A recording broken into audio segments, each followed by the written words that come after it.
Hello girls, मी Borgaonkar madam. मागील भागात आपण भांडवल संरचना हा घटक अभ्यासला होता.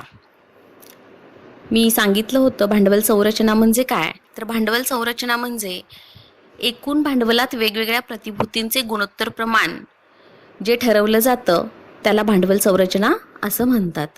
म्हणजे कंपनी ठरवते की आपल्या व्यवसायाला लागणारं भांडवल कोणत्या कोणत्या स्रोतांकडून मिळवायचं. मग त्याच्यामध्ये मालकीचं भाग भांडवल येतं आणि कर्जाऊ भाग भांडवल सुद्धा येतं. तर त्याच्यातीलच एक कन्सेप्ट आपण बघणार आहोत, ज्याच्यामध्ये आपण मालकीचं भाग भांडवलामध्ये पाहिलं की जसं की समहक्क भाग भांडवल आणि अग्रहक्क भाग भांडवल. तर त्यामध्येच भाग हा एक घटक आपण आज अभ्यासायचा आहे.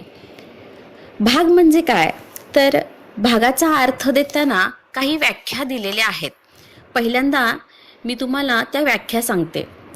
भारतीय कंपनी कायदा 1956 कलम 2 उपकलम 46 नुसार भाग या संज्ञेची व्याख्या: भाग म्हणजे कंपनीच्या भागभांडवलातील एक हिस्सा आणि जेथे भाग व भागसाठा यातील फरक स्पष्ट होत नसेल तेथे भागसाठ्याचा देखील समावेश केला आहे. दुसरी व्याख्या: भाग म्हणजे भागभांडवलाची विभागणी करून झालेला एक घटक होय.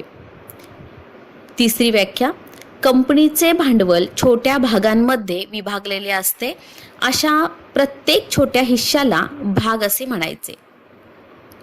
नेक्स्ट व्याख्या: हा कंपनीच्या भागभांडवलाचा सर्वात लहान आणि विभागणी होऊ न शकणारा हिस्सा असतो. 5 नंबरची व्याख्या: ज्या व्यक्तीकडे एखाद्या कंपनीचे असे भाग आहेत त्या व्यक्तीला कंपनीचा भागधारक असं म्हणतात. आता भाग ही व्याख्या न देता त्यांनी भागधारक ही कन्सेप्ट इथं क्लिअर केलेली आहे. तर आता आपण आपल्या भाषेत बघूयात भाग म्हणजे काय. तर कंपनीला व्यवसाय करण्यासाठी भांडवलाची गरज असते. आता या भांडवलाला आपण भाग भांडवल असा शब्द वापरूयात. भाग भांडवल शब्द का वापरायचा हे तुमच्या लक्षात येईल. तर भाग म्हणजे काय, तर या भागभांडवलाची विभागणी करून झालेला एक घटक, याला भाग असं म्हणायचंय. म्हणजे काय, कंपनी भांडवलाचा सर्वात लहान हिस्सा त्याला भाग असं म्हणायचंय. कंपनीचं भांडवल छोट्या छोट्या समान अशा हिश्श्यांमध्ये विभागायचं आहे, त्या हिश्श्यालाच आता भाग असं म्हणायचं आहे. म्हणजे हा कंपनीचा छोटासा हिस्सा म्हणजे भाग होय. अगदी उदाहरण देते, असं उदाहरण कधी नसतं पण तुम्हाला समजण्यासाठी देते.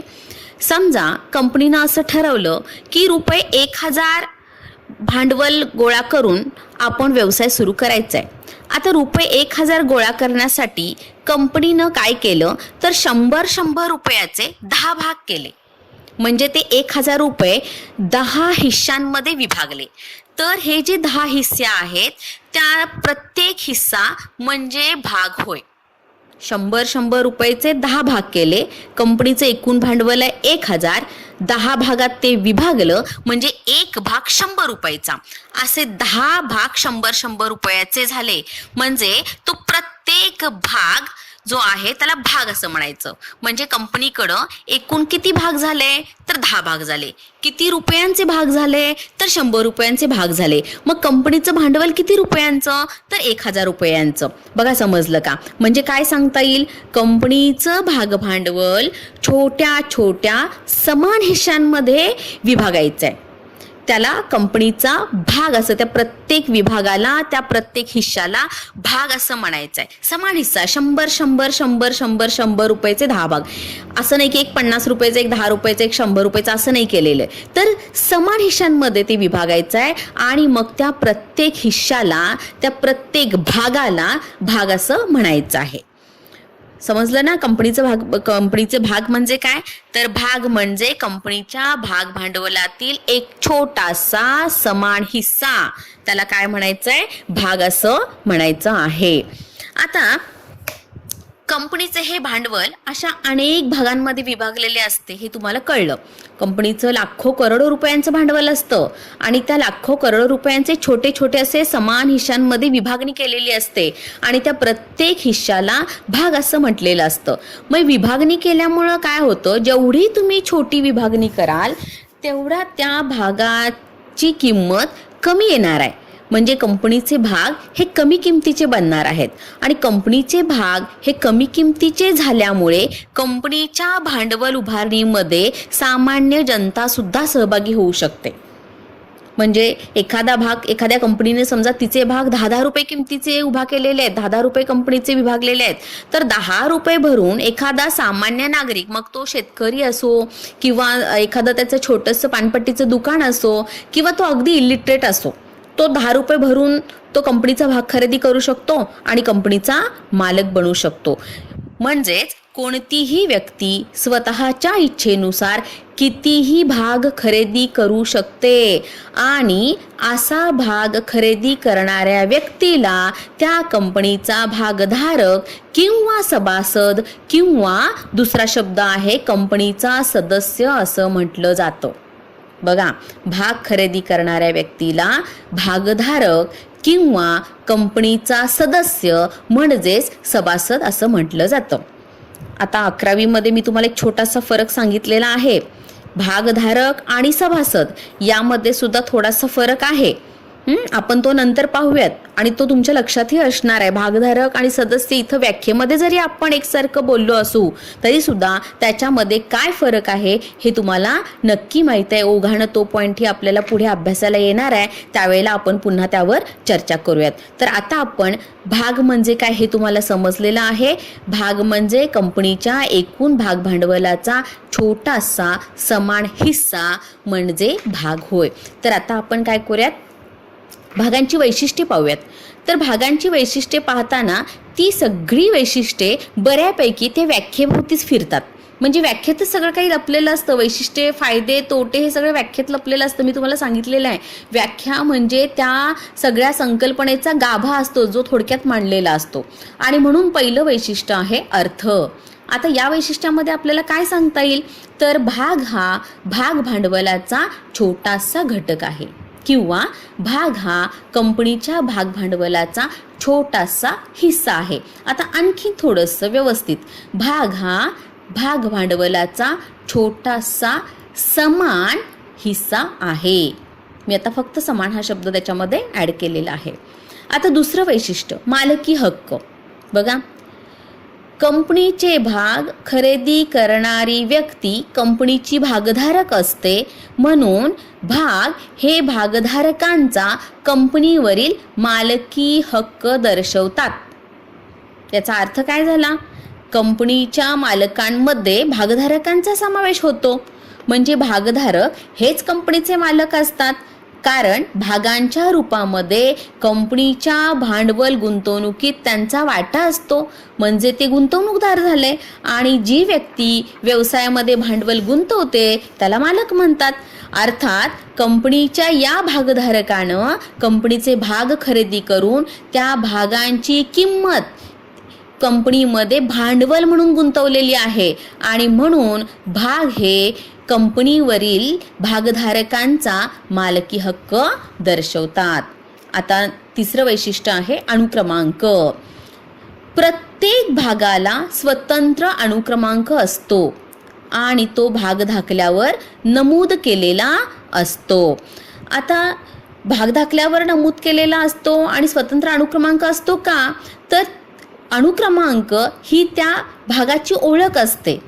म्हणजे जसं की मी तुम्हाला म्हटलं की 1000 रुपयाचं भांडवल आहे आणि त्याचे 10 भाग केलेत, 100 रुपयाचे, मग मी 10 भाग म्हणतीये. समजा एखाद्यानं 2 भाग घेतले, त्यानं 1 नंबरचा आणि 2 नंबरचा घेतला, दुसऱ्यानं 3 घेतले, तर 3 आणि 4 आणि 5 घेतले. म्हणजे किती भाग विक्रीला गेले किंवा किती भाग खरेदी केले गेले, कोणाकडे किती भाग आहेत आणि कुठल्या कुठल्या क्रमांकाचे ते भाग आहेत हे अनुक्रमांकावरून कंपनीला कळतं. आणि म्हणून प्रत्येक भागात स्वतंत्र अनुक्रमांक दिला जातो आणि तो अनुक्रमांक भाग धाकल्यावर छापला जातो. म्हणजे ज्यानं कुणी भाग खरेदी केलेले आहेत त्याला त्याच्या मालकीचा पुरावा म्हणून कंपनी भाग दाखला देणार आहे आणि त्या भाग दाखल्यावरती त्यानं खरेदी केलेल्या भागांचा हा अनुक्रमांक असणार आहे. म्हणजे त्यानं कुठल्या अनुक्रमांकाचा भाग खरेदी केला हे त्या भाग दाखल्यावर नमूद केलेलं असणार आहे आणि त्यामुळं समजणार आहे. आणि म्हणून प्रत्येक भागात स्वतंत्र अनुक्रमांक दिलेला असतो, ज्याला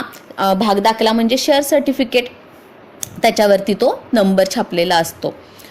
नेक्स्ट पॉईंट आहे चल मालमत्ता. चल मालमत्ता म्हणजे मुवेबल प्रॉपर्टी. भाग ही भागधारकांची चल मालमत्ता आहे. आता चल मालमत्ता आहे म्हणजे काय? म्हणजे कोणताही भागधारक केव्हाही कंपनीकडून भाग खरेदी करू शकतो आणि ते भाग केव्हाही विकू शकतो. विकू शकतो म्हणजे काय करू शकतो? हस्तांतरित करू शकतो, ट्रान्सफर करू शकतो आणि म्हणूनच याला चल मालमत्ता असं म्हटलेलं आहे. भाग ही भागधारकांची चल मालमत्ता आहे म्हणजे ती एकाकडून दुसऱ्याकडे हस्तांतरित केली जाते आणि म्हणून त्याला चल मालमत्ता असं म्हटलेलं आहे. त्याच्यानंतरचं वैशिष्ट्य आहे दृश्य वस्तू नाही. दृश्य वस्तू नाही म्हणजे भाग असा हातामध्ये घेऊन दाखवता येत नाही. हे बघा मी हा माझा भाग आहे, कंपनीकडून मी खरेदी केला आहे, कसा दिसतो, छान दिसतो, बघा बघा आकार बघा, असं काही म्हणता येत नाही किंवा दाखवता येत नाही. तर भाग ही कोणतीही दृश्य वस्तू नाही आहे, ती भागदाखल्याच्या स्वरूपात ठेवलेली असते किंवा सध्या भाग इलेक्ट्रॉनिक स्वरूपात रूपांतरित केली जाते. आपण डिमॅटेरियलायझेशन 11वीमध्ये शिकलोय, ज्याला डीमॅट असं म्हणतात. म्हणजे भाग दाखल्याचं रूपांतर डिमॅटेरियलायझेशन मध्ये केलं जातं, त्याला आपण इलेक्ट्रॉनिक स्वरूपात केलं जातं, त्याला आपण डिमॅटेरियलायझेशन असं म्हटलेलं आहे. 11वीमध्ये शिकलो आहे आपण. डिमॅटेरियलायझेशन म्हणजे काय? तर डिमॅटेरियलायझेशन ही एक प्रक्रिया आहे. कसली प्रक्रिया आहे?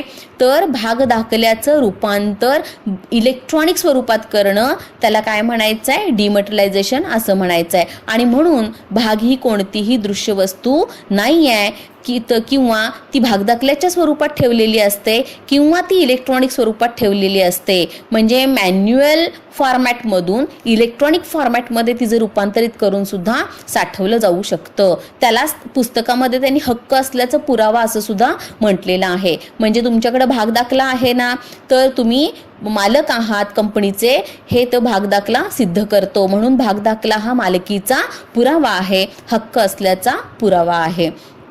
नेक्स्ट फीचर आहे भागांचे मूल्य. आता प्रत्येक समभागाला एक विशिष्ट मूल्य असते. म्हणजे प्रत्येक भागाला विशिष्ट मूल्य असते. मग कसं मूल्य असतं? तर त्याला त्यांनी म्हटलेलं आहे दर्शनी मूल्य, फेस व्हॅल्यू, त्याच्यानंतर विक्री मूल्य, इश्यू व्हॅल्यू किंवा इश्यू प्राईस, त्याच्यानंतर म्हटलेलं आहे बाजार मूल्य, ज्याला मार्केट व्हॅल्यू असं म्हटलेलं आहे. तर या मूल्यामध्ये पहिलं जे मूल्य आहे दर्शनी मूल्य, त्याला काय म्हणायचं? तर दर्शनी मूल्य म्हणजे दिसणारं मूल्य, शब्दातच अर्थ आहे. दर्शनी किंमत ज्याला आपण म्हणतो, तर ती दिसते.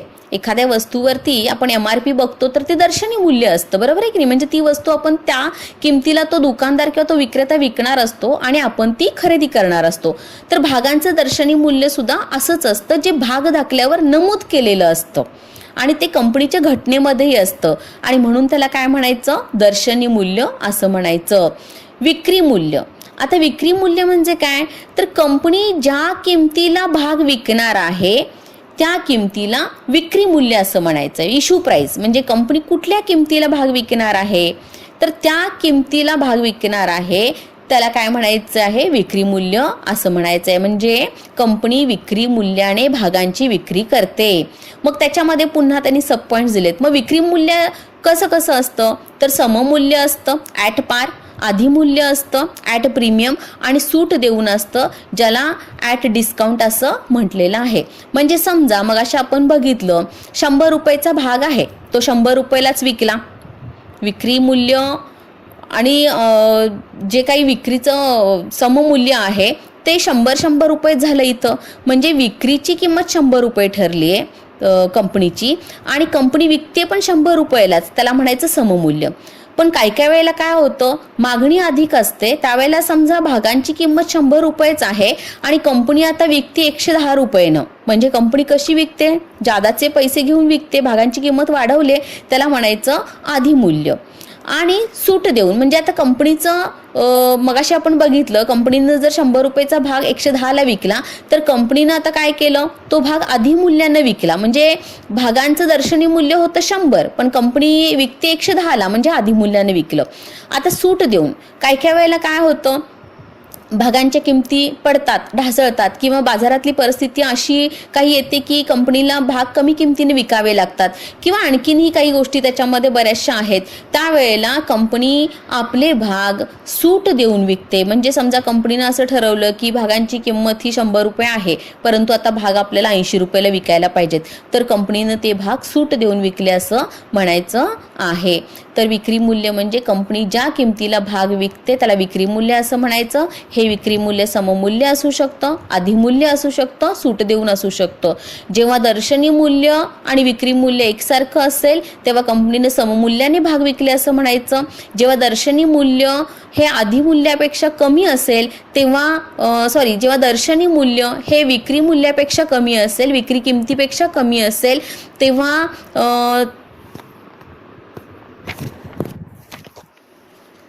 जेव्हा दर्शनी मूल्य हे विक्री मूल्यापेक्षा कमी असेल तेव्हा कंपनीनं भाग अधिमूल्याने विकले असं म्हणायचं. जेव्हा दर्शनी मूल्य हे विक्री मूल्यापेक्षा जास्त असेल तेव्हा कंपनीनं सूट देऊन भागांची विक्री केलं असं म्हणायचं. त्याच्यानंतर तिसरा प्रकार आहे बाजार मूल्य. आता बाजार मूल्य म्हणजे काय? Market value. तर हे जे मूल्य आहे, ही जी किंमत आहे भागांची, ती भागबाजारातील मागणी आणि पुरवठा यांच्यानुसार ठरवली जाते. 7वं वैशिष्ट्य आहे लाभांश किंवा मिळकत. आता भागधारक हे कंपनीचे मालक असतात आणि मालक म्हटल्यावर व्यवसायातून येणारा नफा हा त्या मालकांचाच असतो. परंतु हे जे मालक आहेत ते कसे मालक आहेत? तर ते भागधारक आहेत, छोट्या छोट्या भागांचे मालक आहेत, बरोबर आहे. आणि म्हणून भागधारकांना कंपनीच्या वाटपयोग्य नफ्यामधून हिस्सा मिळवण्याचा अधिकार आहे. मग कंपनीला जो एकूण नफा होणार आहे तो या भागधारकांच्या मध्ये त्यांनी केलेल्या गुंतवणुकीच्या प्रमाणात वाटला जाणार आहे. म्हणजे त्या नफ्यातला अंश दिला जाणार आहे. मग या नफ्याला लाभ असा जर शब्द वापरला तर त्या लाभाचा अंश म्हणजे कंपनी या भागधारकांना लाभांश देणार आहे. म्हणजे काय सांगता येईल? तर भागधारकांना कंपनीचा लाभांश मिळतो, म्हणजे कंपनीच्या नफ्यामधला हिस्सा मिळतो. आता कंपनी 2 प्रकारचे भाग विक्रीस उपलब्ध करते. मागे आपण भांडवल संरचनेमध्ये पाहिलेलं आहे, एक समहक्क भाग आणि एक अग्रहक्क भाग. हे सुद्धा भागांचं वैशिष्ट्य होतं. याच्यानंतर हस्तांतरण. तर खूप महत्त्वाचं वैशिष्ट्य आहे. कंपनी कायद्यानुसार कंपनीचे भाग हे सहज हस्तांतरित करता येतात. म्हणजे कोणताही भागधारक आपल्या जवळील भाग दुसऱ्या भागधारकाला किंवा दुसऱ्या व्यक्तीला सहज विक्री करू शकतो, सहज हस्तांतरित करू शकतो. म्हणून कंपनीचे भाग हे हस्तांतरणीय असतात. आणि त्याच्यानंतरचं वैशिष्ट्य आहे ज्याला हक्क असं म्हटलेलं आहे. तर या भागधारकांना कंपनीनं मालक म्हणून काही हक्क दिलेले आहेत. जसं की मगाशी मी सांगितलं, त्यांना लाभांश मिळवण्याचा हक्क आहे. त्याच्यानंतर मालक म्हणून मतदानाचा हक्क आहे, सभेमध्ये हजर राहण्याचा हक्क आहे, आपले संचालक निवडण्याचा हक्क आहे, कंपनीची हिशोब पुस्तके तपासण्याचा हक्क आहे, भागांचे हस्तांतरण करण्याचा हक्क आहे. आणि जर त्यांनी समहक्क भाग खरेदी केले असतील तर ते मतदानाद्वारे संचालक सुद्धा निवडू शकतात, कंपनीची घटना बदलू शकतात, नियमावली दुरुस्ती करू शकतात. असे अनेक हक्क त्यांना दिलेले आहेत. तर ही भागांची वैशिष्ट्ये आज आपण पाहिलेली आहेत. 1-2-3 वेळा तुम्ही नीट ऐकायचं आहे आणि समजून घेण्याचा प्रयत्न करायचा आहे. जर काही डिफिकल्टी असेल तर मला फोन करून विचारा. धन्यवाद.